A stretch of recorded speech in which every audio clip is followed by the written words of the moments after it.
சொல்லுங்க. இது மேலே உள்ளது ஃப்ரீசரு, கீழே உள்ளது ஃப்ரிட்ஜு. ஓகேங்களா?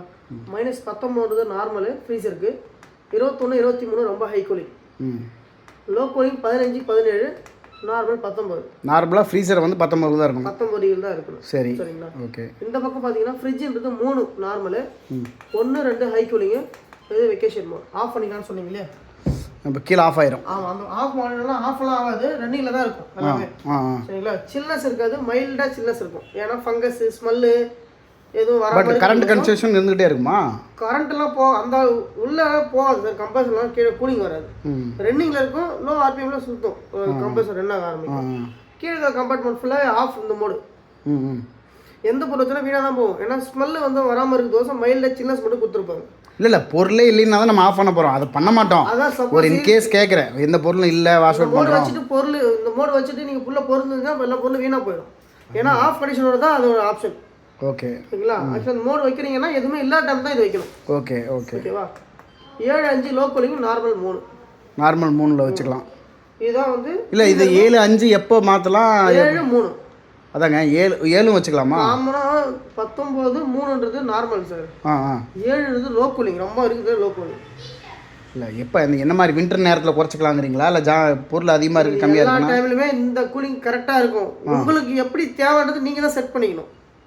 இல்லை சம்மர் வின்டருக்கு மாறாது, எல்லா டைமுக்கும் அதே இந்த 3 போதும். 19 3 கரெக்டாக இருக்கும். சரி, ரைட்டு, ஓகே. ஹை ஏற்றிக்கணும் தான், இன்னும் லோ வேணா கீழே கம்மியாக குறைச்சிக்க வேண்டியது தான். ஓகே. இப்போ உள்ள ஏதாவது ஐஸ் கட்டி வைக்கிறோம், சீக்கிரம் ஆகணும்னா இது இன்க்ரீஸ் பண்ணிக்கலாம். 19லேயே ஆகும் சார். ஆகுமா? 19 3லேயே ஆகும், எல்லாமே ஆகும். இல்லை சீக்கிரம் ஒரு வாரம் நேரம் ஐஸ் கட்டுறதுக்கு 3 4 மணி நேரம் ஆகும் கண்டிப்பாக எடுக்கும்.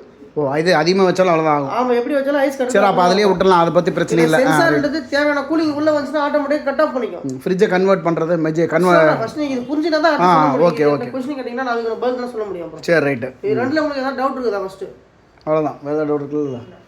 அதான் டெம்பரேச்சர் இதான் வச்சுக்க போகிறோம், முடிஞ்சு போச்சு. டெம்பரேச்சர் இதுதான், மேலே ஃபுல்லாக ஹை கூலிங், கீழே ஃபுல்லாக லோ கூலிங், ரெண்டுத்துக்குமே. Okay okay. இது ரெண்டுல ஏதாவது டவுட் இருக்குல்ல உங்களுக்கு? கிளியராக இருக்கா? இல்லை இல்லை, வேறு ஏதாவது சந்தேகம் எதுவும் இல்லைங்களா? இல்லை இல்லை. இப்போ கன்வர்ஷன் பார்ப்போம். கன்வெர்ட் பார்த்தீங்க அப்படின்னா இந்த ஃப்ரீசர்ன்றது 3 செகண்ட் ஹோல்ட் பண்ணீங்க அப்படின்னா 19 லைட் ஆஃப் ஆகிட்டு ஃப்ரிட்ஜுக்கு போய்டும். மேலே ஃப்ரிட்ஜு கீழே ஃப்ரிட்ஜு கன்வெர்ட் பண்ணிட்டீங்கன்னா கன்வெர்ட் ஆகாது. ப்ளஸ் 5 மணி நேரம் ஆகும், 4 to 5 மணி நேரம் ஆகும் ஃப்ரீசர் ஃப்ரிட்ஜாக மாறுறதுக்கு. இது மாறினதுக்கப்புறம் தான் நீங்கள் மேலே திங்ஸ் லோட் பண்ணலாம். நீங்கள் கன்வெர்ட் பண்ணிட்டீங்கன்னும் போது டக்குனு எடுத்து தண்ணி வைக்கிறது, இல்லை புளி வைக்கிறது, இப்போ லிக்விட் ஐட்டம் எதனா வைக்கிறீங்க அப்படின்னா ஐஸ் கட்டும். 5 மணி நேரம் ஆகும். 5 மணி நேரம். சரி, ரைட், ஓகே. திரும்ப நார்மலுக்கு வர்றதுக்கு சொல்கிறேன். ஐஸ் ஃபுல்லாக கரைஞ்சி நார்மல் மோடு வந்தால் மட்டும் தான் ஃப்ரிட்ஜ் வந்து கரெக்டான அந்த டிகிரியில் வேலை செய்யும். இந்த 3 டிகிரி டெம்பரேச்சருக்கு வரணும். 3 டிகிரி டெம்பரேச்சர் ரன் பண்ணும். ஃப்ரீசரில் எந்த லைட்டும் எரியாது. ஃப்ரிட்ஜோட டெம்பரேச்சர் 3, இந்த இது மட்டும் தான் அட்ஜஸ்ட் பண்ண முடியும்.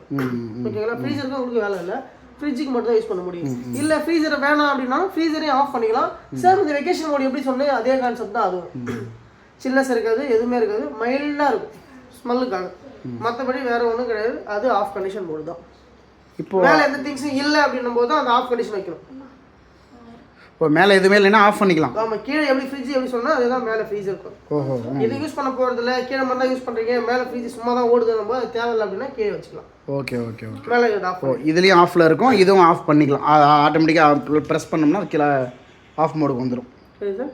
இல்லை அந்த இது சொல்கிறேன், கன்வெர்ட் பண்ணுறது 3 செகண்ட் பிடிக்கும். பண்ணுறதுக்கு இதை அழுத்தி ஃபஸ்ட்டு பிடிக்கணும். ஓகே. அதுக்கப்புறம் இங்கே போய்டும், திரும்ப அழுத்தி பிடிச்சிங்க அப்படின்னா. ஓ, ரைட் ரைட். திரும்ப இது வந்து 3 செகண்ட் திரும்ப அழுத்திங்கன்னா தான் 19க்கு மாறும். இதுதான் நார்மல். ஓகே, ரைட், ஓகே, புரியுது. ஹீட் பார்த்தீங்கன்னா 2 சைடு ஹீட் இருக்கணும். ஹீட் இருக்கும், ஹெவியாகவே இருக்கும் ஹீட்டிங்கு. சரிங்களா? ஹீட் வந்து பார்த்தீங்கன்னா இன்றைக்கி ரொம்ப ஹெவியாகவே இருக்கும்.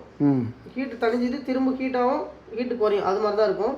ஹீட் எப்படி ஆகும்னு பார்த்தீங்க அப்படின்னா காயில் ஃபுல்லாக உள்ள அட்டாச்மெண்ட் கொடுத்துருக்குறோம். ஃபர்ஸ்ட் மாரி அந்த காயில் வெளில வரதுலாம் இல்லை, இப்போ வரது ஃபுல்லாக உள்ள அட்டாச்மெண்ட்டு. அட்டாச் பண்ணும்போது கம்பல்சரி ஹீட் ஆகுது. கம்பல்சரி ஓடும்போது ரன் ஆகுது, ஐஆர்பிஎம் எடுக்கும்போது அப்படின்னாக்கா 2 பக்கமும் ஹீட் ஆகும். ஹீட் ஆனது ஹீட்டு குறைஞ்சிருச்சு அப்படின்னா தேவையான கூலிங் உள்ளே ரீச் ஆச்சுன்னா கம்பல்சரி கட் ஆஃப் ஆகிடும், இங்கே ஹீட் ஆகாது. ஓகேங்களா? அதுக்கு நம்ம எதுவும் பண்ண தேவையில்லை, அதுவாக ஆட்டோமேட்டிக் நடக்கும். ஹீட் ஆகும் பயப்பட தேவையில்லைங்கிறீங்க. ஆமாம், காயில் வர ஹீட்டு இது உள்ளுக்குள்ளே வரும், அவ்வளோதான். ஃபர்ஸ்ட் பழைய மாடலில் பார்த்தீங்கன்னா வலை மாதிரி அடிச்சு பின்னாடி பண்ண கொடுப்பாங்க, அது மாதிரி எதுவும் வராது. இதில் வேறு ஏதாவது உங்களுக்கு டவுட் இருக்குங்களா?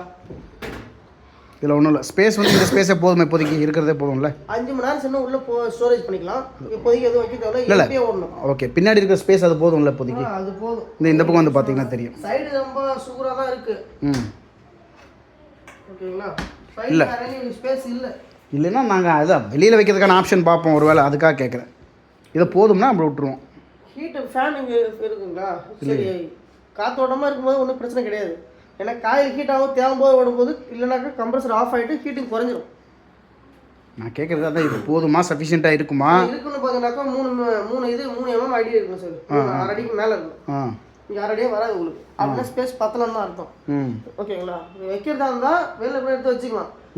ஹால் ஃப்ரீயாக இருக்கிறதுனால வச்சு யூஸ் பண்ணலாம். இல்லை கரெக்டாக ப்ராப்பராக இருக்குன்னா பின்னாடி 3 மீட்டர் இருக்கணும். அது இருக்குல்ல பின்னாடி இருக்கும். 4 சைடுமே சேம் அதே கேப் இருக்கும். அதாவது அந்த சைடு இந்த சைடு இருக்கு, ஒரு சைடு மட்டும் இல்லை. 2 சைடு அந்த சைடு ஃபுல்லாகவே இருக்குது. இந்த பக்கம் மட்டும் இந்த பக்கம் சுத்தமாக இல்லை. ஓகேங்களா? அதான் ஒரு சைடு வந்து ஹீட்டிங் குறையும். ஏன்னா உள்ள கம்ப்ரஸர் கீழே ஒரு ஃபேன் ஒன்று கொடுத்துருப்பாங்க. ஓவர் ஹீட் ஆயிடுச்சுன்னா கம்ப்ரஸருக்குள்ள ஃபேன் ஆட்டோமேட்டிக்காக ஓட ஆரம்பிக்கும். கம்ப்ரஸர் ஹீட்டை குறைச்சிரும். இந்த காயில் ஹீட்டுக்காக தான் அது காயோட சொல்கிறது. ஓகேங்களா? யூஸ் பண்ணலாம், அப்படியே யூஸ் பண்ணலாம், ஒன்றும் பிரச்சனை கிடையாது. இல்லை வேறு ஏதாவது டவுட் இருக்குங்களா உங்களுக்கு? வேற ஒன்றும் இல்லை, நீங்கள் தான் சொல்லலாம். ஏதாவது டெக்னிக் இழுத்தா வரும். திரும்ப ஃபிக்ஸ் பண்ணாமல் இது பாருங்க, இது உள்ளே வச்சு அப்படியே ஃபிக்ஸ் பண்ண வேண்டியது தான். இது அடிக்கடி பண்ணணும்னு அவசியம் இல்லைல்ல. இது புதுசுலாம் அப்படியே கையாக வைக்கிறதால இதெல்லாம் மண் ஓடும், இதெல்லாம் எடுக்கிறதால எடுத்துட்டு திரும்ப ஃபிக்ஸ் பண்ணலாம் அப்படின்னா கூலிங் ஃபுல்லாக வெளில போகும். அதான் உங்களுக்கு தேவை.